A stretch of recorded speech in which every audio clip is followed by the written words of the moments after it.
है एमसीक्यू के पर्पज से। One person company which is only form by one person as a member, एक तरह का प्राइवेट कंपनी है।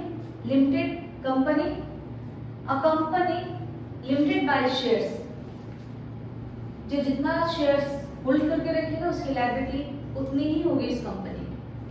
कंपनी लिमिटेड बाय गारंटी, जो जितना कंट्रीब्यूट करेगा एसेट्स में, कंपनी के एसेट्स में, उसकी लायबिलिटी उतनी ही रहेगी। कंपनी अगर वुंड अप हो रहा है, बंद हो रहा है, तो उस मेंबर को उतना ही पे करेगा जितना वो एसेट्स के टूअर कंट्रीब्यूट करके रखा है। Next private company, public company, इसके बारे में हम लोग डिटेल में पढ़ेंगे।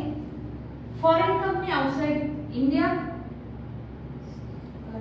Paid up capital not exceed 50 lakh और shall not be more than 5 crore rupees. और turnover does not exceed 2 crore to 20 crore, मतलब 2 करोड़ से 20 करोड़ के बीच टर्नओवर होगा तो वो स्मॉल कंपनी होगा।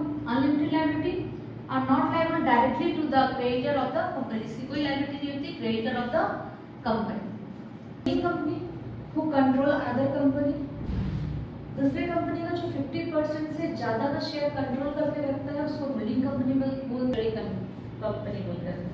डोरमेंट कंपनी के न्यू सेटअप कंपनीज का सब कुछ नया रहता है, फाइनेंस अकाउंट से लेके फाइनेंशियल स्टेटमेंट तक सब कुछ न्यू रहेगा। This is called dormant company. Government company 51% paid up share capital is held by the central government और स्टेट गवर्नमेंट और पार्टली सेंट्रल गवर्नमेंट और स्टेट गवर्नमेंट।